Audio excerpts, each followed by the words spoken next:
the budget. So we've got a lot of backlash here from various corners.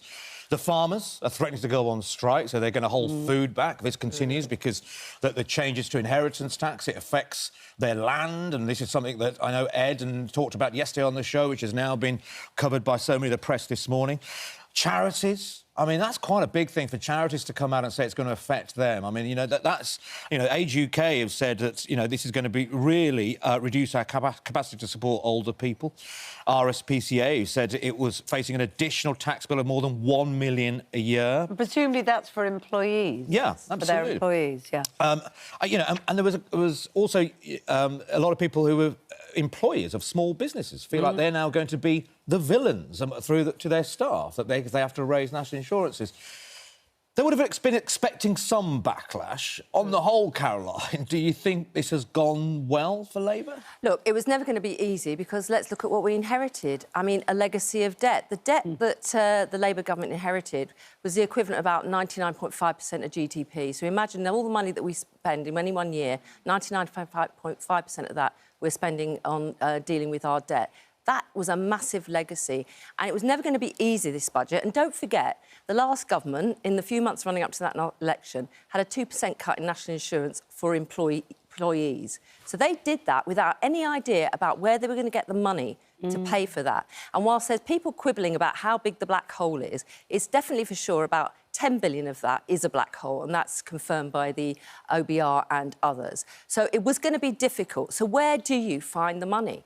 And yes, we'll have the people in the independent schools, the private schools, complaining. Clearly the farmers are out there, even though I think £1 million of inheritance tax is wiped out of this. You don't have to pay on the first million. And, of course, there's the charities, because the problem with million is that £1 million seems a lot, but actually, if you are cash poor, as many farmers are, but it's in the land is the thing you'd have to sell to pay. Yeah, look, farms come in all shapes and sizes. Yeah. My brother-in-law was a tenant farmer, so I know a little bit about that in North Yorkshire. So they all come in different sizes, and always in the budgets, there will be further discussions about how this is going to affect and just what actually are the numbers. I heard something the other day around 2,000 farms affected.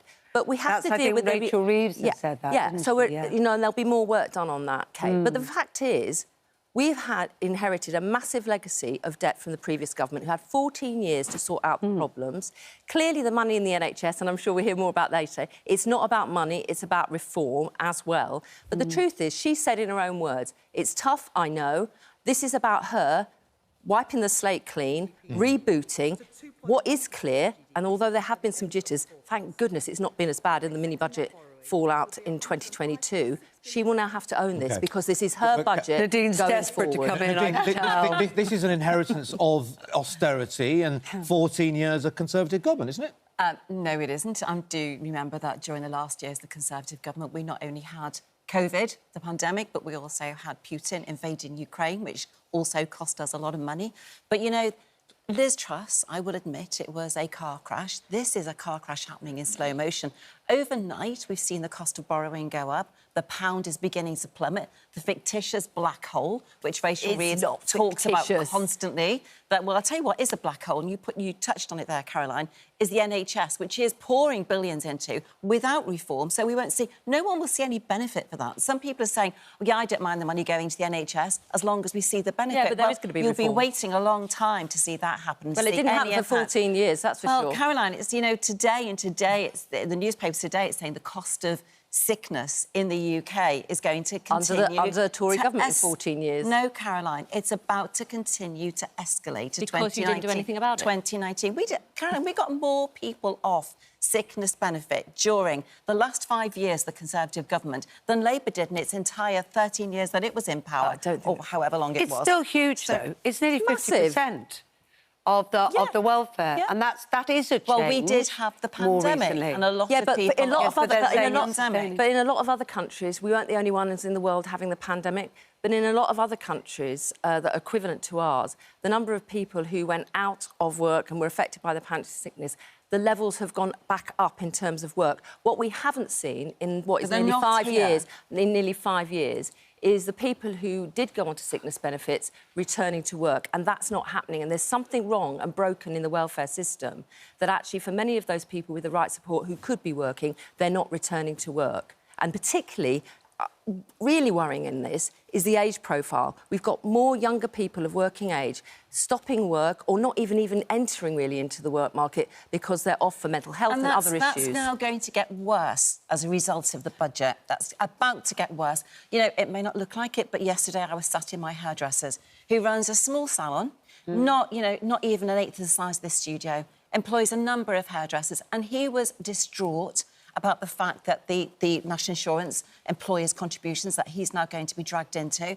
And he was absolutely furious. He says, why does she keep saying that she's not going to tax working people? I'm a working man. I work 6 days a week in this salon to keep this salon going. And I know hairdressers across the country are outraged, particularly those who've got small salons. It's charities. It's, you know, it is private schools. And I know, Caroline, you're totally opposed to that. No, but, you know, people can choose, but they can pay for it properly. The state sector, they do pay for it properly. But they don't have to have the VAT parents exemption. Sacrifice a huge amount to be able to take their kids to independent school. Why do you think that? What is your argument to say that independent schools should not pay VAT? Exactly. People should not VAT on their fees. Why is that? Because parents are paying a huge amount of money to send their kids to independent school, which does put a huge relief on the state school sector. The state school sector is, as we heard It's a market, so it's a many business. times, Labour saying during the budget, are bursting at the seams. It's going to be even worse now because so many of those parents, which state schools So why are going should to independent accommodate schools all of have the children tax relief? who can no longer go to independent But you made an school? argument Where are about they gonna go? hairdressers suffering. Why All should small independent businesses. schools be excluded if other businesses aren't excluded? Which is, in essence, I guess, what... Your hairdresser's paying VAT. businesses. They're businesses. Independent schools are businesses. They represent So why 6% do you of think kids. it's different? I just think it's a tax which is rooted in the politics of envy. I think parents sacrifice a huge amount and pay a huge amount of tax and VAT in order to be able to send their children to independent I understand school. that, and I've got many friends that send their children to independent schools who would argue with that, but then, of course, the flip side of that is those that are sending their children to state schools are also sacrificing, working hard on what the best for their children. Can I just, because we've talked a lot about health... But it is a matter of choice. People should be allowed It is to a matter choose. of They choice. can choose where but they can pay spend for their it. Can I ask money you a and question? where they Can I ask you a educate question, their though? children. OK, here's what's happening about independent schools. So the group has been formed. They announced this yesterday, that there's a group coming together, about 1,400 independent schools. They're going to challenge this in the courts. Where are they going to try and challenge it? At the ECHR, the European Convention of Human Rights. You want rid of that, and the man you're supporting, the Tory party, wants rid of that. Robert Jenrick wants to get rid of that. Yeah, but you're supporting him. So, yes, I am. So, yes. so by supporting him, you're taking us out of the ECHR, and therefore But that cases doesn't like mean this that will not be able to removing be the defended. UK from the ECHR means that we will freestyle. We will then have our own legislation within the UK, which will enable us to still take challenges like removing but you're not accountable VAT or to a imposing higher VAT on court, private are you? schools. That's the point of the ECHR. Well, it's a higher court now. There will be a... It's not like we're going to have no protections if we come out You of the ECHR. don't need it until you need it, basically. And if you need it in future and we're outside the ECHR, there will be an alternative based in the UK, a Supreme Court of sorts that you will be able to go to.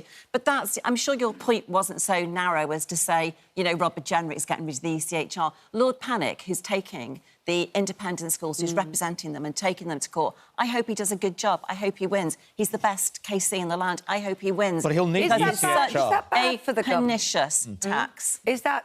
And case well made. Is it that bad for the government that they are now facing this legal challenge? That's distracting, that's costly.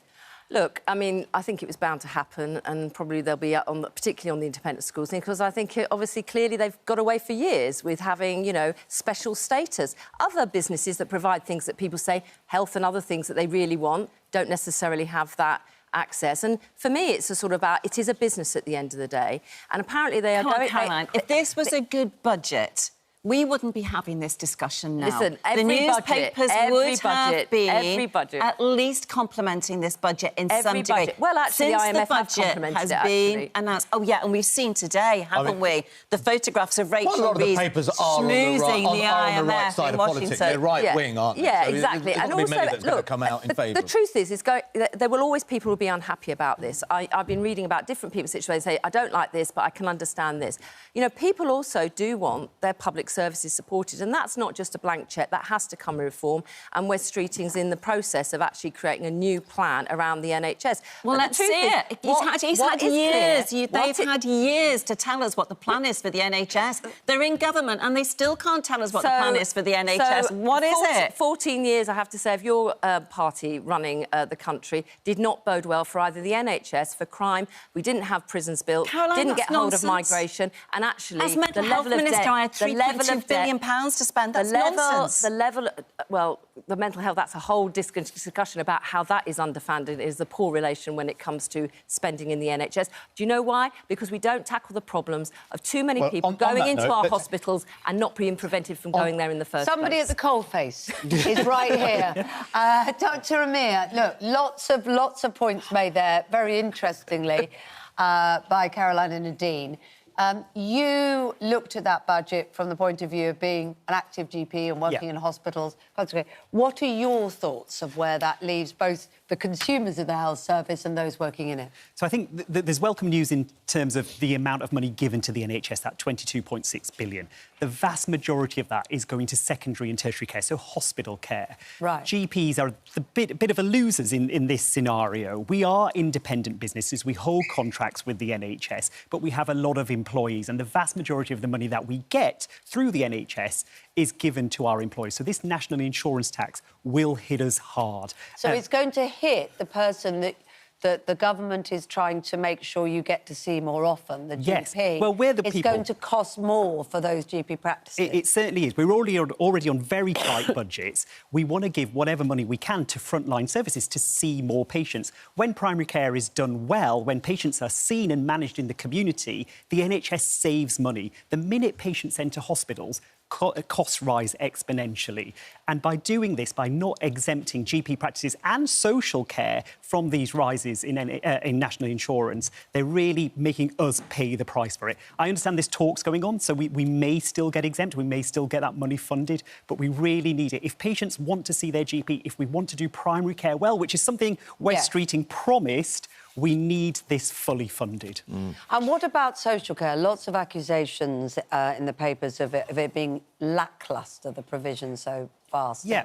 Have you got any sense that more is coming down the line? Again, talks are being held. Right. What we know, NHS and social care cannot be separated. They're so integral to each other. When social care does well, the NHS does well. When there's beds available for discharge from the NHS to social care, the NHS does well. The two are so linked, so we need these talks to occur, and we need social care funded properly. We probably need the same funding for them with their national insurance prices as well. So there's a lot to be done to make this budget work for us, particularly in primary care, but anyone who's offering community care, and that includes the charity sector as well.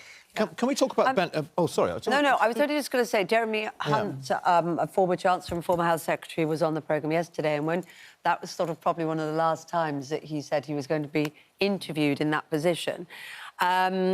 He then said that one of his biggest regrets was not solving the social care issue. So when I saw that interview, which really intrigued me, because actually at the point, and not a lot of people know this, but in September 22, we were about to launch the first stage of the social care reform, according to the Dilnot Review.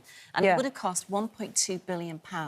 I think it was 22 to 23, £2.4 billion, 23 to 24.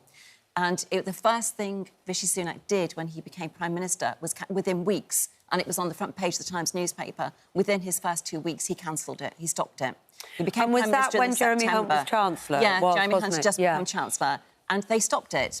And I saw that interview and I was intrigued because Jeremy was the person who stopped the Dilnot Review reforms going through in September 22. And I couldn't understand why that happened because For the first 2 years, it would have cost in total 3.3 billion, which is actually, in terms of public spending, not a lot of money. But I know that not a lot would have... But that probably wouldn't have covered the whole No, of picture, course though. not. That's the But it's an problem. entirely new service which needed to be begun, to be rolled out, Caroline. Yeah, no, I appreciate nothing that. goes from 0 to 60 in the first seconds.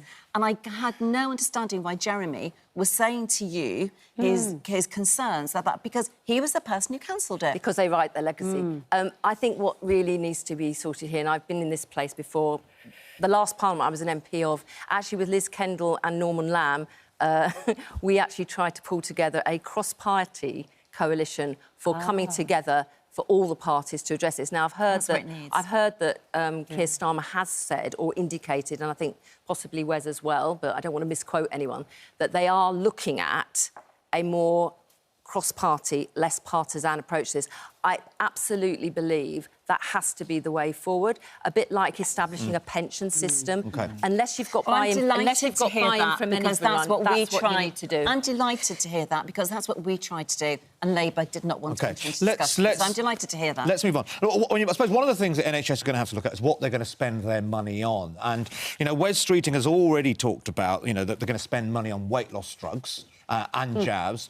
Now, you've been writing about this week, Nadine. You spent 3 months on Mounjaro. And if people don't know what that is, that's one of the jabs. It's called the King Kong of weight loss drugs to try and bring down your weight. Yeah. I have to say, all the times I've seen you on television and seen you around, I wouldn't have said you were overweight. So what was the reason for you taking it? Well, it wasn't my decision initially. It was the GP's. So I got my first phone call was to tell me that I was pre-diabetic. The second phone call was to tell me that nothing had changed. I was actually even more pre-diabetic and really needed to get 12 pounds off as quickly as I could. You didn't look especially overweight, ever, though, Nadine. I think you've got some phototographs which might let's show have a look, what because I think people might be surprised. Well, I'm only 5 foot... Oh, no, that's not one, no. So that's 12 years old, that photograph. Oh, OK. OK. That was even longer. That was my second term as an MP, so that was 2010. Right. Oh, I'm sorry. I'm sorry about that. That's a picture for some reason we have. Back to the Future one. Yeah. You haven't done anything. We don't store lots of pictures of you, so I you'd be have a picture stored in my memory, and you never appeared to me as certainly not clinically, morbidly obese and those things. I also not only discovered that I was pre-diabetic and coasting into type 2, but I also had high cholesterol and I had non-alcoholic fatty deposits on my liver. Right. So there were like flashing red lights in the road. But then you came off it, though, because of side effects, didn't you? So not really side effects. So I went on it, I lost almost 2 stone. And you look great. Interestingly, I'm no longer pre-diabetic. I no longer have the fatty deposits on my liver, but my cholesterol went up while I was on it. Wow. So, which is it didn't go down. And is that because you need it? Well, actually, I was going to say, that's what I was bringing in the doctor. Dr. Amir, so, I know that the NHS, and there's been a sanction on using these in very specific cases, but Nadine didn't present herself as an obvious case visually, but you're looking at different things. But actually, my BMI, can I just say my BMI was just on the extreme lengths. I was right, I can't remember what it was now, it was right over on the red. Yeah. I think we've got to be really clear for people watching what the criteria is. The BMI over 35, other health-related issues. Yeah. Pre-diabetes isn't an indication for these drugs. Non-alcoholic fatty liver disease isn't an indication at the moment for these drugs. There's research going on. But we know that people do benefit from them when they've tried other things to lose weight. And, lots of people will have different opinions on these drugs, whether they should be given to people to lose weight. The core reasons why people are obese are very complex: psychological, poverty, all of these social factors that feed into it as well. And they need addressing. But I think at the core of it, these drugs, particularly in the use of type 2 diabetes, are very effective. And for people who have tried everything else alongside lifestyle measures, that's the key phrase, can be useful in the management of obesity. I mean, for people that I know that have been all right, and I don't know if this is true for you, Nadine, they say that it sort of stops a food noise. Yeah, you just don't have... Hunger, It's you mean? bizarre No, because... not hunger. No, it's not hunger. Thanks, sorry. It's a complete... I can't even describe it. It's difficult to describe. You never think about food. You never think, when is my next meal? Even when you're in a restaurant, you don't even think about ordering food. It's bizarre. And even when you do order food, you barely touch it. Yeah, there's a number of reasons for that, because they Okay. slow down the movement of food through your gut, so you stay fuller for longer, and they switch off a chemical in your brain called ghrelin, which switches off your hunger and the thought of food as well. So that is part of their mechanism of action. Yeah, so sorry, it But it might is be difficult. legitimately hunger, Yeah, but for the people on it, they don't... You know, people I will recognise, when you go on a diet, strangely, it can make you more obsessed about food because you're very conscious, 'cause aren't it's you? restrictive. And this seems to flip that for people. But we should mention also the government have just announced they're about to run a trial in Manchester, and they are spending, I think, I don't want to quote the figure because I'll get it wrong, but they're running a trial in Manchester and they are spending 5 years. They've just formed a partnership with the drug company Eli Lilly, and they're doing a trial in Manchester which is going to last on this drug that I was on Mounjaro, and to see, and I think then judging on that trial of 5 years how it goes, then I think they're thinking of I think it's introducing just on the really NHS. quickly too important to say that these drugs do come with side effects as well. Yeah. Stomach And side effects, that's pancreatitis, And then That's why I was only on it No, for 3 and months. lifestyle measures are the We'll have best to leave way. it there. Nadine, Doris, Caroline, Flint, thank you very much. for Very joining us. lively.